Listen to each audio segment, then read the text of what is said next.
যুবশক্তির আমি মনে করি প্রস্তুতি নেওয়ার সময় এসেছে। আমি মনে করি জাতীয় যুবশক্তির আর কোনো প্রোগ্রাম ইনডোরে হওয়া উচিত নয়। জাতীয় যুবশক্তির স্থান হচ্ছে রাজপথ। এরপরে যে কোনো প্রোগ্রাম, যে কোনো কর্মসূচি হবে রাজপথে। আপনারা সীমান্ত লং মার্চের প্রস্তুতি নিন। আমরা আমাদের পানির ন্যায্য হিস্সা, সীমান্ত সুরক্ষা এবং সার্বভৌমত্বের জন্য আমরা সীমান্ত লং মার্চ করব।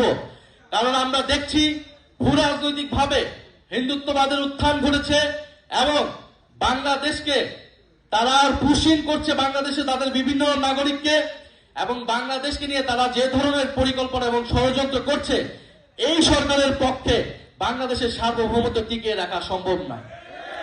এটা শহীদ প্রেসিডেন্টের জিয়াউর রহমানের সরকার না, এটা তারেক রহমানেরই সরকার। ফলে তার উপরে আসলে আমাদের আস্থা রাখার কোনো কারণ নাই। ফলে জাতীয় যুবশক্তি সারা দেশে এক বছরের সংগঠন গুছিয়েছে। আমরা এখন মনে করি আগামী যে সময়টা, সেই সময়টা রাজনীতির সময়। এবং আরেকটা বিষয় বলে আমি শেষ করব, এই যে বিভিন্ন জায়গায় ফ্যাসিস্ট আওয়ামী লীগ তারা মাথা তাড়া দিয়ে উঠছে, কোন সাহসে, কে তাদেরকে প্রশ্রয় দিচ্ছে? ব্রাহ্মণবাড়িয়ায় মিছিল করেছে তারা, সেখানকার এসপি টিসপি কি করছে? আমরা কিন্তু এবার প্রশাসনকে কাঠগড়ায় দাঁড় করাবো, সরকারকে কাঠগড়ায় দাঁড় করাবো।